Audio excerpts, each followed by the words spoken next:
Welcome to another faith-free family moment. It's good to be with you. I'd just like to thank everyone who was a part of the Sunday morning worship. It was sensed a great spirit and appreciate the sensitivity everybody had to one another and practicing social distance. And so thank you for that. It certainly was good to be together in the house of the Lord, and looking forward again to this Sunday. And hope that you who worshiped with us online are doing well, and that you continue to just do things that keep you safe and keep you healthy, as I hope we all are.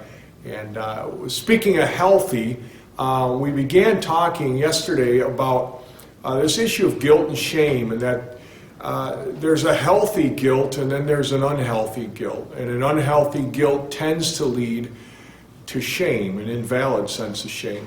We talked the fact that guilt is really the fact of a feeling of having, is it a response really to God's standard? It's the fact that we violated it, and it's a feeling that kind of God gives us that comes with it, of the responsibility.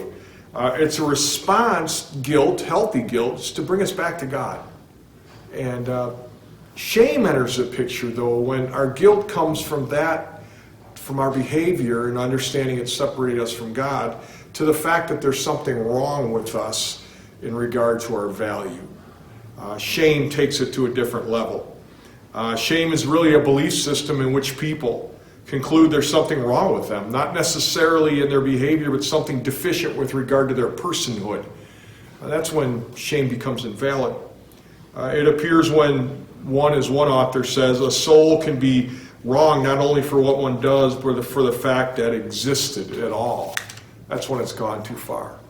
We're looking at John 8. We're going to be the next couple of days as well, so I hope you have a chance to read through it. We're told in verse 3 of John 8, the scribes and Pharisees brought a woman caught in adultery, and having set her in the midst, they said to him, "Teacher, this woman has been caught in the very act of adultery. Now in the law of Moses, he commanded us to stone such women. What do you say?" Well, this is an interesting dynamic. It's really a dramatic point in history, I think, when Jesus revealed the remedy for guilt and shame. And so let's kind of join our Savior here and follow along what's happening. First of all, a woman has no idea right now her sin would be made public. There's a Bible class at the temple, a Bible study going on. It's a calm, it's probably a peaceful morning, and it's shattered in an interruption of Jesus' teaching. I would suspect if we were there, we would have heard gasps. There would be murmuring. There would maybe be fingers pointed like, "Oh, we know her."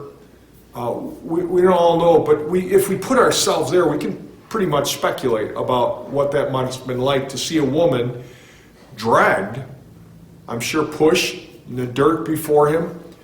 And here she is, the Pharisees' bait for a trap. That's really what they're doing. They're trying to trap Jesus. And these rigid technicians of the law, verse 3, these accusers, they said the scribes, Pharisees brought a woman caught in adultery. Can you imagine? Can you imagine? These rigid technicians of the law either peep through a window, break down a door, or whatever. They catch her in the very act. It's not too big of a leap to think that the very one she was caught with was setting her up. Potentially, we don't know that for sure. There's some who believe that. And it was, in other words, there was a whole conspiracy, a whole trap set. They hated Jesus so much that maybe they planted somebody.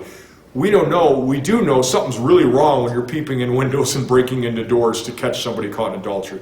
That's really wrong on so many levels.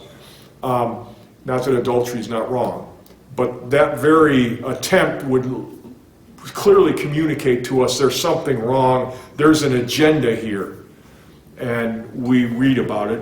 They said to him, "Teacher," because he's teaching, right? I mean, so they're in a sense, how rude is that? You're interrupting a teacher.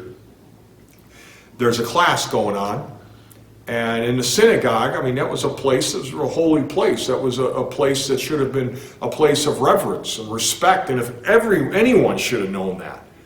It should have been the scribes and Pharisees. But they interrupt him. Teacher, this woman's been caught. Now the law of Moses commands us to stone such women. What do you say? What would Jesus say? Isn't that interesting situation? What if you didn't know the rest of the story? What would you expect? What would you expect Jesus to say in that moment? Well, let's talk about that tomorrow. Hopefully you'll come back and we'll look at this passage a little bit more. I hope you have an incredible day, everybody. God bless.